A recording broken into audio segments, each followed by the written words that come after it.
how your parents tell you that you're the best? Right? That's because your parents lie to you. They do. And that's only one of many things. This is just a taste of what's to come. Yeah. Yeah. It'll be fun. Your lifelong journey into disappointment starts today.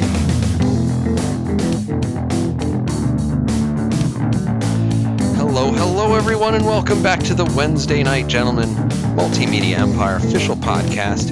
You are listening to episode number 38. On this show, we like to talk about comic books, movies, TV shows, video games, and everyone's favorite, political discourse. I am your host, Tactic Angel, and with me is Midget Radio, my murderous socialist friend. Hello. Midget Radio, you sound terrible. How are you doing? I'm doing fantastic. Tactic Angel, thank you for noticing. I hear that you will cough a lot during this. Yeah, so there's we're going to be a little bit of that here and there for sure. we're going to get our apologies out of the way early. But you are, I assume, self-medicating for that. Absolutely. My doctor prescribed me the Bullet Rye Frontier whiskey for this particular illness. Whew, that is a wild sickness, because that is a very, very rye whiskey. It really is. I'm noticing that. I'm just now noticing that. Yeah, well, good luck. Because I had that in my house for a long time, and it is some potent stuff. It really is. It really does. It really is. I'm happy. I'm happy with my doctor. I have a lot of faith in him. How are what you I want doing? Yeah, I'm okay. I really wanted to be drinking Wild Turkey for this. Oh, okay, yeah. A reference back to the Tom Jane Punisher movie, but today we're just drinking Shiner Oktoberfest. Okay. I'm playing an away game here in Texas, and this is one of those local delicacies that you just gotta drink while you're here. Nice, sensible choice. Also, I think you can buy it anywhere, but I think you can too, but but it's good, and it's a local delicacy. I probably won't get too tore up on beer. So, if this thing goes off the rails, it's probably going to be you. Yeah, I'm willing to accept any blame for that. That's fine. Okay. Well, we just do have the one topic today, and of course that is Frank Castle, a man with a name as solid as a rock and as honest as a day is long. Wow, I like it. Returning war veteran from Vietnam, Frank Castle lost his wife and 2 kids to mob violence.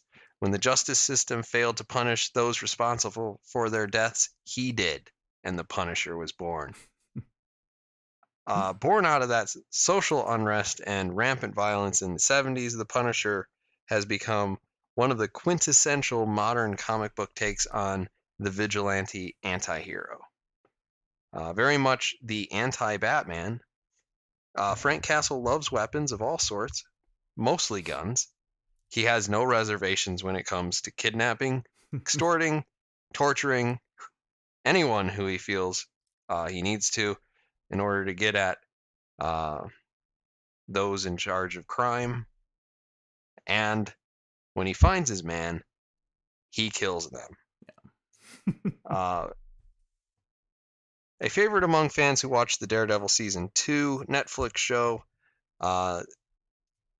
we now get a 13-episode run of The Punisher, adapting Frank Castle's story to a more modern era following the War on Terror rather than Vietnam. The show stars John Bernthal as the Punisher and Ebon Moss-Bachrach as Micro.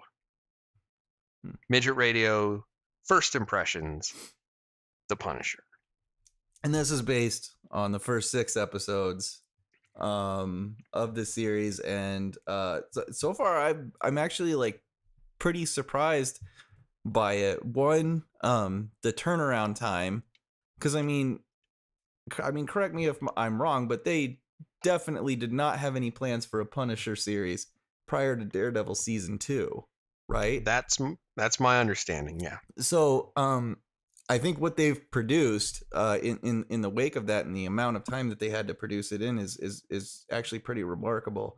Um, and and secondly, you know, John Bernthal is just the most perfect person in the world, it seems like, to play the Punisher.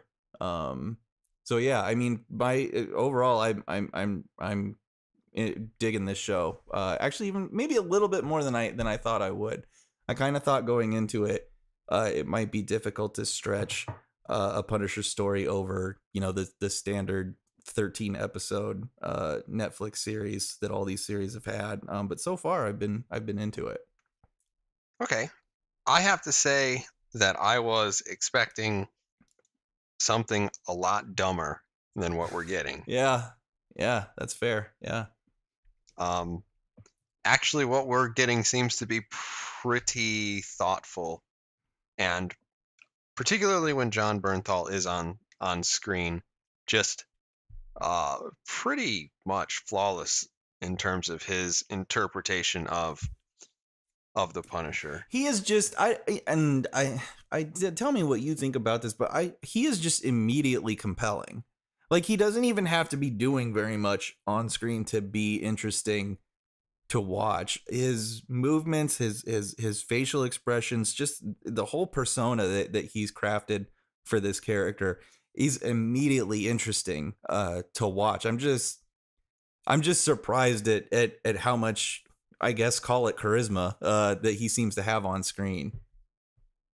Yeah, no, I agree totally, and honestly, I think that he plays a lot off of Micro, and I don't know really much about Micro other than he exists. Yeah, same here. But they've got pretty decent chemistry with each other, and I really like his presence in this. Oh yeah, the two of them. I like the development of their sort of relationship through the first 6 episodes, particularly the first 3 or 4. Absolutely. Yeah. I think we're starting to get to a point where they're kind of sliding into a status quo, which is good. Yeah. and fun, but just those two do just a great job together. Yeah. And talk about a fun dysfunctional relationship. Oh, absolutely. Yeah, absolutely. Yeah, they're a ton of fun to watch. And the other thing that's kind of surprised me about this series as well is that and in comparison to the other Netflix Marvel shows, this feels, at least for the first 6 episodes, the most grounded overall of any of these series. There's nothing like, there's not undead ninjas. There's not indestructible skin guy. There's not mind control villain. There's like, it just strikes me as a incredibly grounded series so far that doesn't feel like there's nothing overtly comic booky about it so far. Yeah, not really. And I think for the most part, the Punisher is a pretty, like, the source material is pretty grounded. Yeah. A lot of the base level Batman stuff is reasonably well grounded. And the Punisher is kind of like that street level stuff. He gets into some bigger events, and he always feels like sort of like strangely outgunned. There is a Space Punisher. I don't know what that was about, but it was Space Punisher. So I was not aware. I know there's the Punisher 2099. Yeah. I have that in a box somewhere. Oh, It's great. it's probably worth a little bit less than the list price. It might be. So speaking of, um, how do you like the pacing in this? Because it seems that Netflix likes to order strictly 13 episode season orders. And for the most part, the Marvel shows have really felt like they were stretching it to get to 13, Yeah. with the possible exception of Daredevil. There you could probably make a case that it fills its time Yeah. pretty meaningfully. Yeah, I'd say so. Yeah. Yeah, so far there's nothing that struck me as like it doesn't feel like it's dragging to me. I mean, it certainly is taking its time, but as far as like the overall storyline and I guess the plot points that it's developing, they feel reasonably timed, and not unnecessarily dragged out. And I think the biggest, like for a show like Jessica Jones, which did feel just so dragged out over the course of those 13 episodes, so much of that was due to some of the bizarre decision making that the characters were making that served one function, and that was to just extend the show into that 13 episode territory. And I don't feel like that I don't feel like the Punisher is committing any of those sins. Yeah, I agree with that. I do have to say that when I think of the pacing of the show, they really take their time. They let all sorts of scenes just breathe. Yeah. That's fair. Yeah. You know, you look at like screenwriting 101 and you can say, you know, a page of dialogue is about a minute.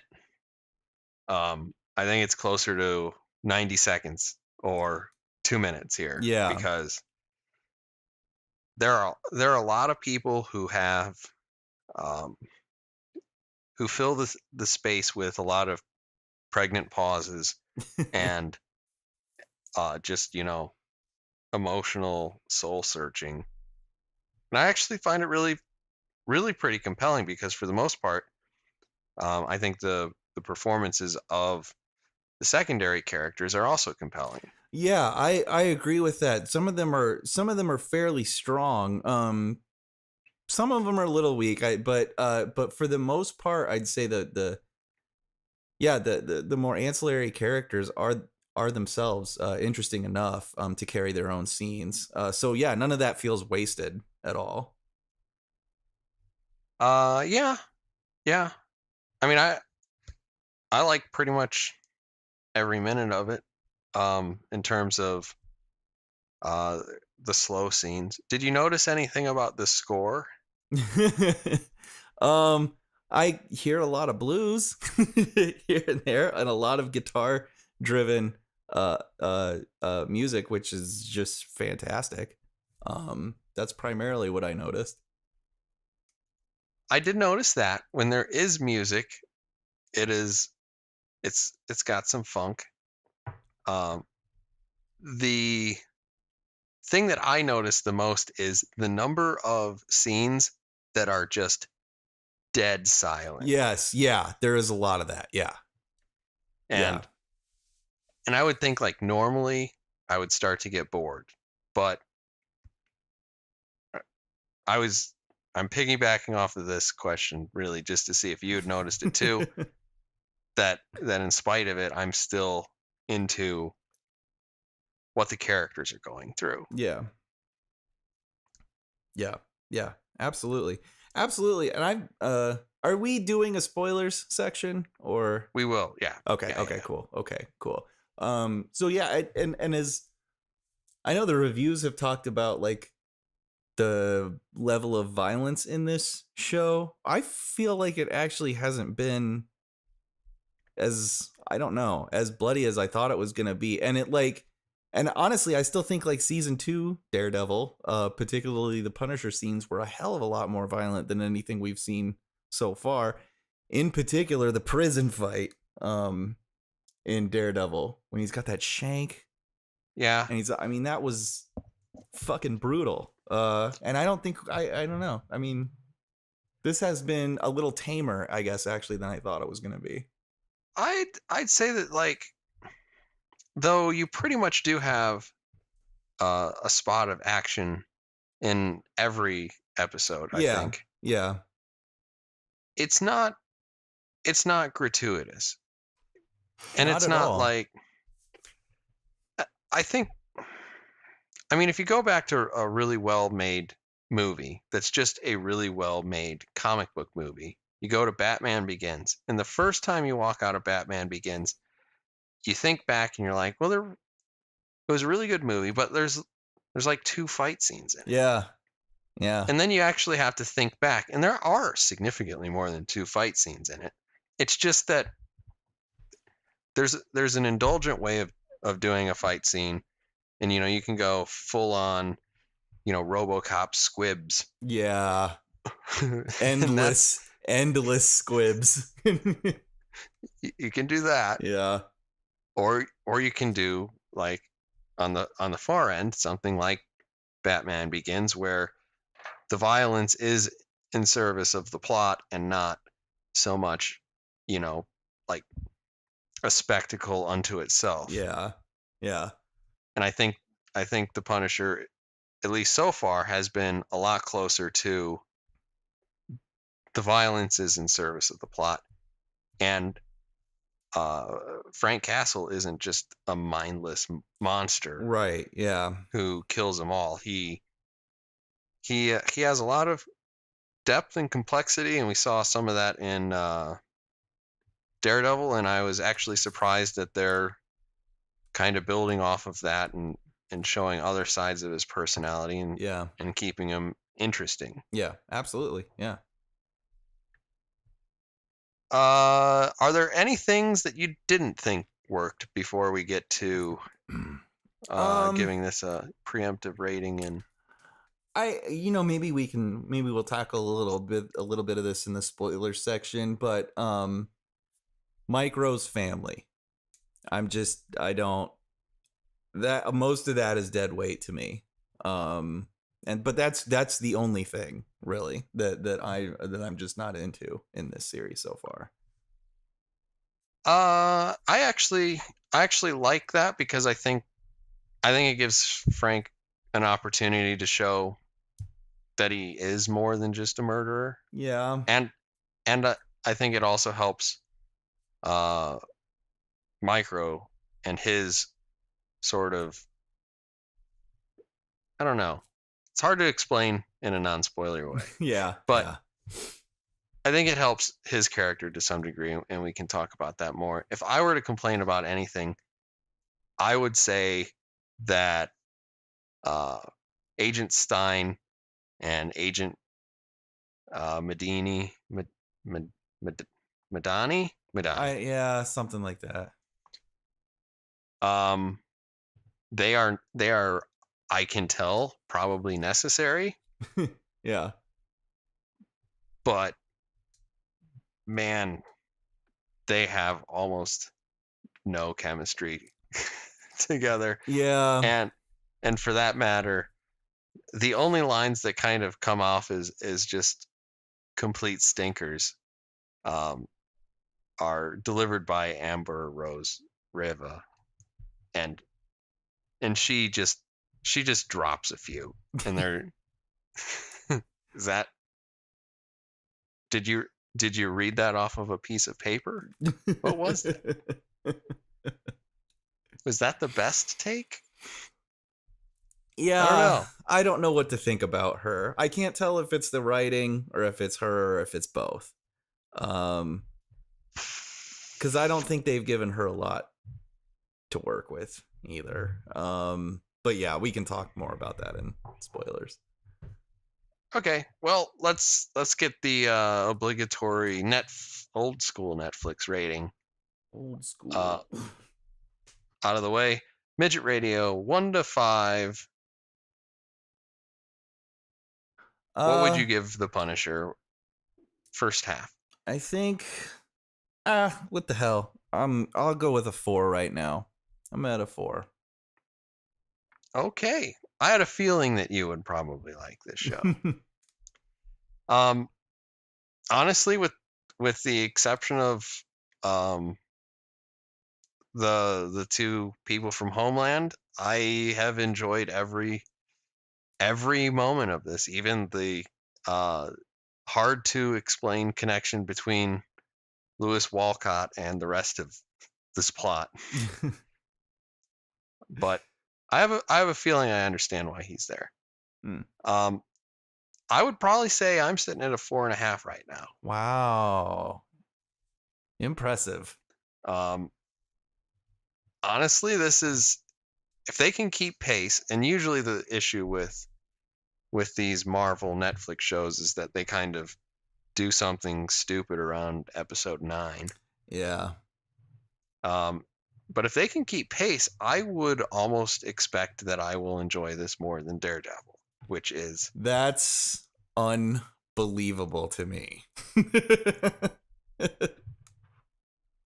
We'll see. We'll see. Wow. Wow. Anyway. It's a bold statement. It's a bold statement, Tactic Angel. I respect you, though. I respect you for stating it. I'm going all in, man. That's great. I'm hoping big things. That's awesome. So let's assume this is where the spoilers begin. Sounds good. Spoiler tag. And you have a problem with this great show. I have a problem with Micro's family in particular. So I understand. I guess honestly my problem with it is that the function that they seem to serve in the show is rather apparent. I think that they're a means to sort of humanize Frank, and they serve obviously a sort of interesting function in the plot and in the relationship between Frank Castle and Micro, where they're almost like a bargaining chip to some degree, which is kind of interesting in itself. But the means by which he interacts with them, it just feels so forced to me. And the characters themselves, the wife and the kids, there's just not that much there. I just don't think that there's anything really unique about any of those characters. There's nothing stand out among any of them. I mean, their only value in the show is their relationship to Frank and their relationship to Micro. In themselves, though, I don't find them at all interesting. And the force there, what brings them together, what brings Frank and the wife and the kids together in the first place, it's just sloppy. it's just sloppily done. Where she hits him with the car, and then like, my insurance needs you to sign a paper. What the fuck are you talking about? Before they'll fix the car. I mean, it's just sloppy. Well, you may know a little bit too much about insurance claims.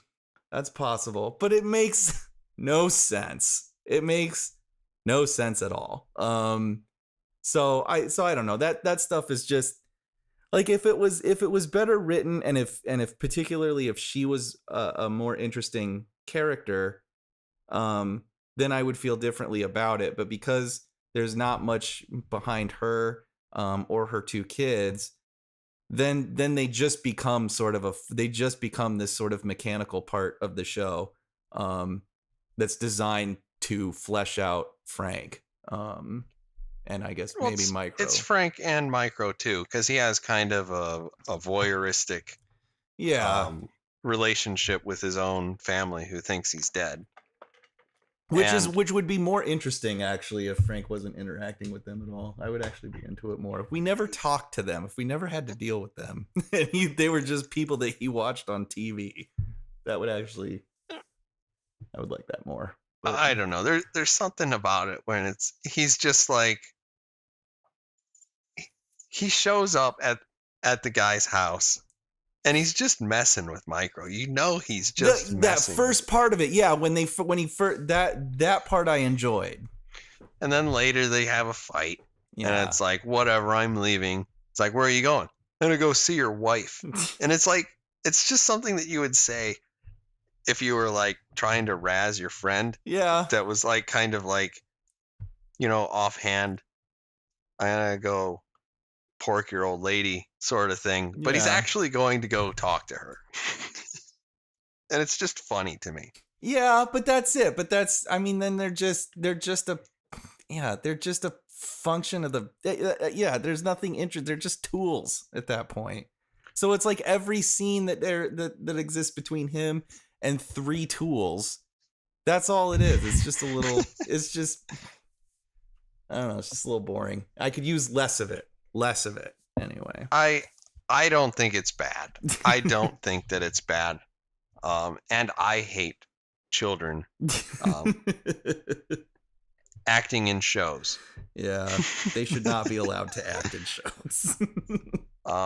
Except for Stranger Things. And I don't actually think that the kids do like a really bad job here. I think they're serviceable. I don't think they're outstanding. Well, yeah, and there's nothing for them. There's really not much for them to do. I bet Midget Radio enjoyed watching the one kid punch the other kid in the face. Well, that seemed like the appropriate reaction. So it was like, that's not your skateboard. And just like out of left field, bam! Oh, right in the face. Yep. That's how you deal with problems. It's a pretty efficient way to end a conversation. Oh, drinking my beer. Okay. Nice. I don't know. Probably some of that is, I don't mind if they're a tool in service of the plot. They haven't risen to the level of annoyance. Part of that's probably just that I think that Miss Sarah Lieberman is fairly attractive. Yeah, sure. Yeah. And I should have the same thing going for Agent Madani. Yeah. Because she's pretty. Yeah. She's pretty good looking, and like, oh man. I don't need to go through it again. She does lay some duds. I'm just saying. And I think it's probably the actor, cuz like everything else seems to be working, right? Yeah, like, I guess so. Yeah. Well, you go back to talking about like Batman Begins, right? Yeah. And everybody in that movie is great, except Katie Holmes. And it's like, well, maybe they just didn't tell Katie Holmes what her character should be, or maybe Katie Holmes isn't a good actress. I don't know. Certainly not an actress that can perform next to, Morgan Freeman and Christian Bale and all the other guys. Yeah, I guess. Here's Liam Neeson. He was Schindler in Schindler's List. And here's Katie Holmes, who was on some fucking TV show. Dawson's Creek? Was it Dawson's Creek? Yeah, she was on Dawson's Creek. Yeah. Was I right? Or yeah. Are you being sarcastic? No, she was on Dawson's Creek. Oh man, nothing but net. Joey, I think was her name. Okay, so anyway. I know this because of Blue Sky Giant. Oh, yeah. Because he has it's this and Friday Night Lights for him. Yeah. All right.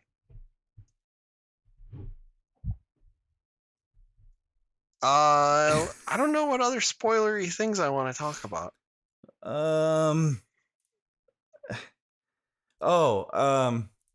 God. So to continue the Tactic Angels misogyny parade, Karen Page.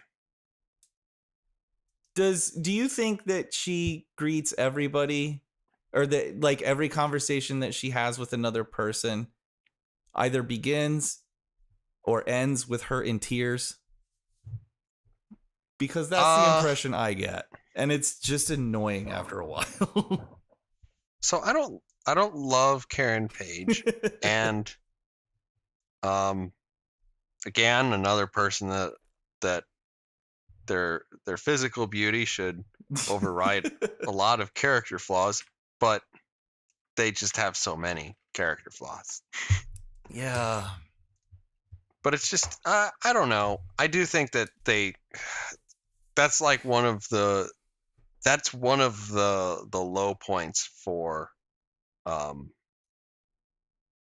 Daredevil is the number of whiny bitches that follow Daredevil around. Because it's like you got her and you got Foggy, and like yeah. now if you figure that the amount of screen time that Daredevil spends with anyone other than himself or random thugs that he's beating up, Yeah. it's like 80% of the time is eaten up by these two crybabies. Yeah. Yeah. Go talk to your priest, for the love of God. Right? Yeah. At least he doesn't rag on you the entire time. Well, and if he does, he at least sounds like he's putting forth thought experiments. Yeah. Interesting philosophical points instead Yeah. of just, I don't want to I die. care about you so much. And yeah. Is this what our law firm's gonna be like? Yeah. No, I hope not. I know. I don't know. To a certain degree, I don't think that she's like turning on the wet works too much in this. Well, she's not in it too much, but And that's kind of a blessing. yeah. So I don't know. I don't know. I wish they would give them. I don't know why they have to be written that way. It's so annoying, and it just makes me like, I don't know. I want Elektra to come back again.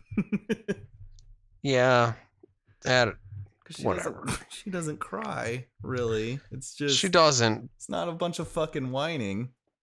She's Yeah, like, don't you see? I just slit this guy's throat. Aren't you proud of me? I don't know. Yes. But yes. But there's even she's a little bit of a problem, because when you think about Daredevil's character, he spends so much time being told what to do by other people. Yeah. And it's just like Midget Radio should be wanting Daredevil to make more decisions for himself. That's why Elektra is such a great presence in his life. Because she's exactly that fucking person. She's exactly that person who does what she wants, does what she thinks is fucking right, and has strength of character, even if it's a little bit extreme. God damn it. She makes choices and doesn't fucking torture herself about them all the time. And it's awesome and liberating. And she, I don't know. I love her. I love her, Tactic Angel. She's I know. Amazing. Just I know. It's amazing. Embarrassing.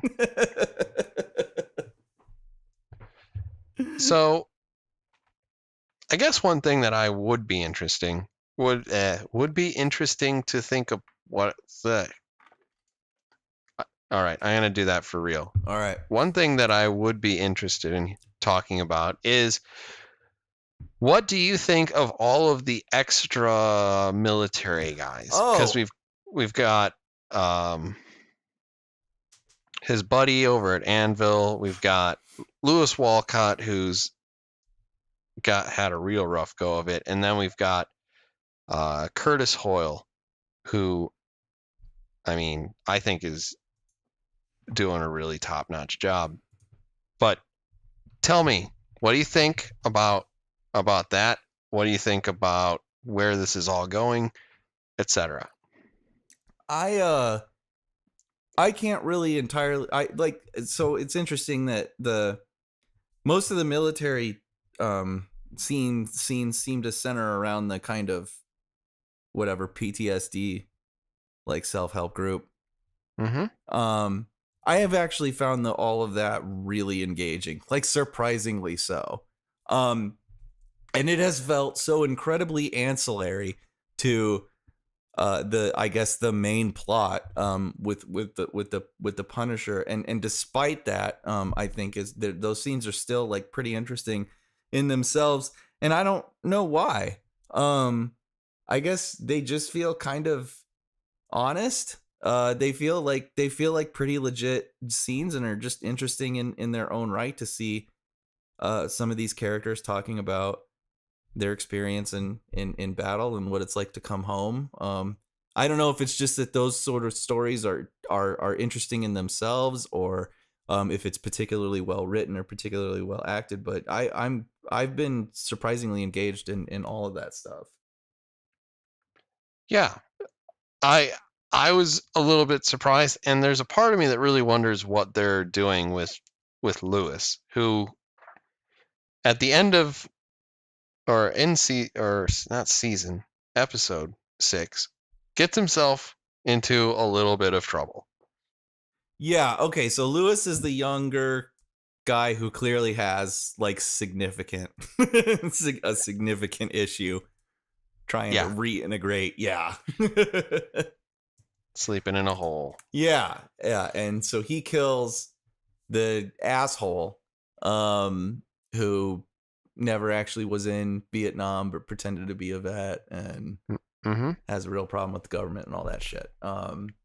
Yeah, I don't know where that's going, but I really don't. But I'm very much into it, because he's an immediately sorry. God damn it.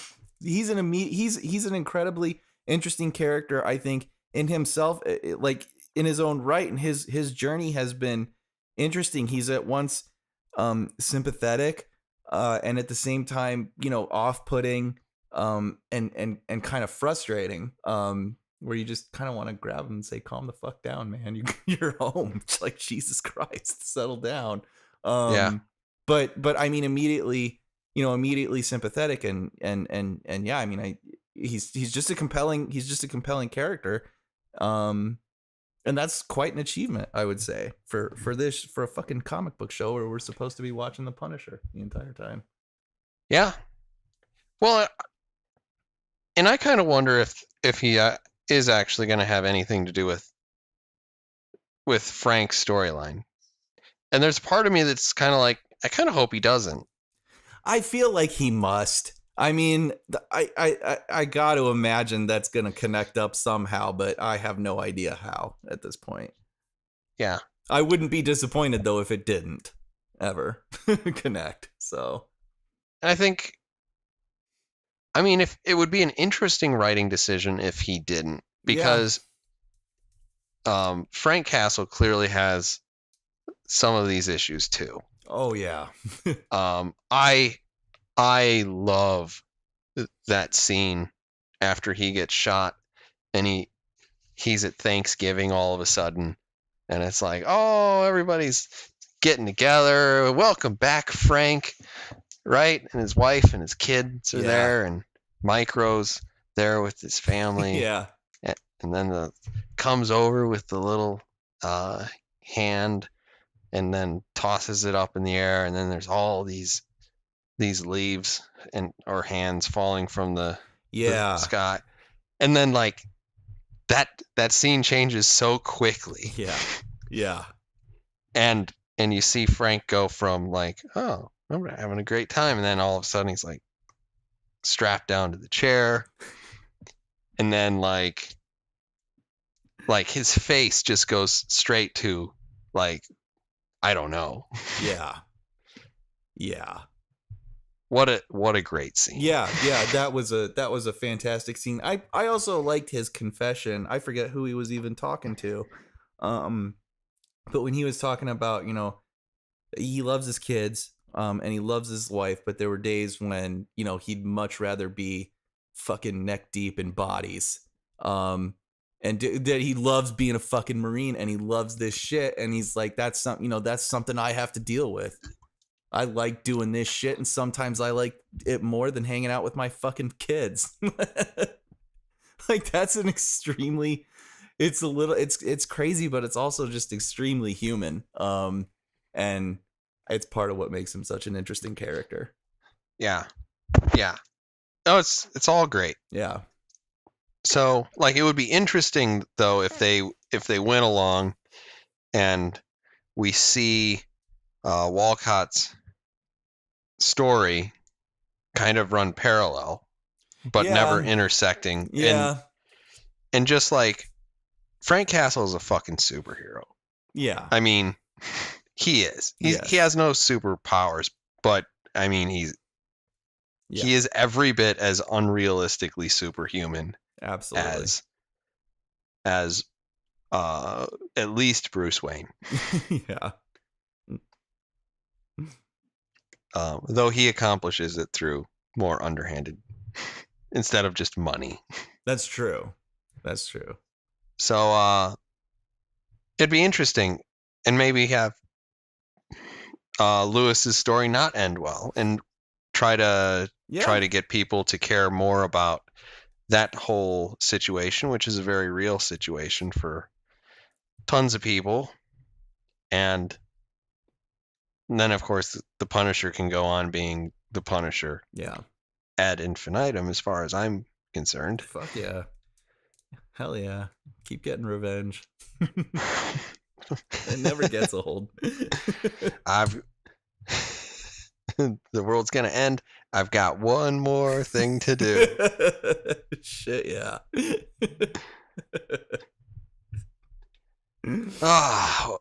Wonderful stuff. Wonderful stuff. Yeah.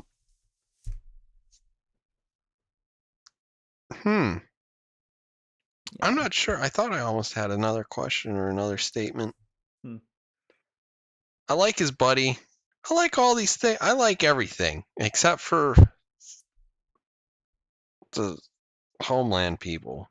Yeah, I'm much lower on the family than I am on the Homeland people, but yeah. Yeah, I think that's just because you don't like them as writing tools, and I no. I think that's it's a little. I guess part of it is a little redundant because it's like we already know Frank loves his fucking family. I already know that. You know, it doesn't do anything for me, at least, to try to humanize him more with, hey, a wife and 2 kids. Hey, that's what he lost. I don't know. It just, there's not another dimension, I feel like, really being added there. I guess, but if all he's doing is running around torturing people and killing them, and you don't have that to break it up, I wonder if his character does start to swing a little bit too far to one side. I don't know. I mean, he is still a superhero, like you said. Just... Actually, that is kind of a thing that I remembered. The relationship between the Punisher and Micro. Yeah. I love almost every inch of this because it's just like he shows up at the family's house to mess with them, to gain intelligence. Yeah. To gain leverage. And then he's got Micro, and he's stripped him down naked and tied him to a chair. Yeah. And we basically get to see the two of them try to figure out how to work together when Frank is a full-on asshole. Just extreme fucking paranoid son of a bitch. Yeah. And like there's so many just fun moments between the two of them. Yeah. And Micro takes out a hoagie. Yeah. And he's, "Where'd you get that?" I made it. Yeah. All of the stuff is in the fridge. Yeah. See, I mean, that stuff I feel like does more to humanize Frank than anything with that family.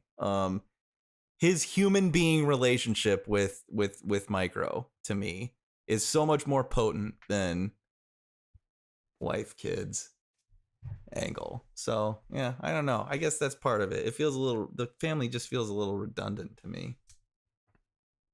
At the same time, I don't know. as underdeveloped, but They might pay off maybe by the end of it.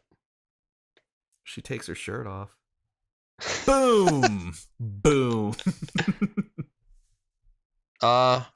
Okay. This is the Wednesday Night Gentlemen. Mm-hmm. So. And you thought it was the Wednesday Night Gentlemen's Club? I'm just saying, it's only That's one not gender what it... and only one. Yeah. Well, we do not have a very diverse cast. No, we do not. No, we do not. Well, whatever. We will not belabor this. We will just say everyone should watch The Punisher. Absolutely. It's a fantastic show. And we will be back with our final impressions. Probably not too long, I hope. Yeah, probably not. We also have to finish Stranger Things. Yeah, Stranger Things. Oh, and Justice League. Because that's still on the list. I guess technically it is. If I say it during the recording, then it must be true, Tactic Angel. And it must The be list. binding. The list can be changed. I guess we have an obligation to see it because Right. we say that we talk about comic books, That's true. and it's something that we can hate on Yeah, that's probably what's going to happen. because I hear it's balls. Those are usually our longer episodes anyway, when we just hate something. So Mm-hmm. this was way too positive for the Wednesday Night Gentlemen. This episode's a little out of character.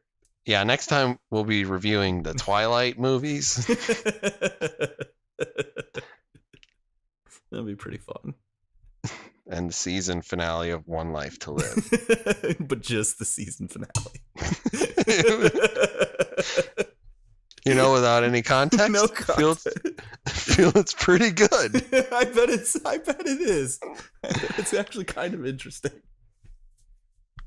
I'm not even sure if that's still in the air. Anyway, I think that has been episode number 38 of the Wednesday Night Gentlemen Multimedia Empire official podcast. Please feel free to give us a like if you've enjoyed this video, or subscribe to our channel, or both. You can find us on Twitter, where we are at WNG_MME_OPC, or head on over to our Facebook page, where we are simply the Wednesday Night Gentlemen. Thank you, everyone, for listening, and we'll see you again on episode number 39 of the Wednesday Night Gentlemen Multimedia Empire official podcast. Bye-bye.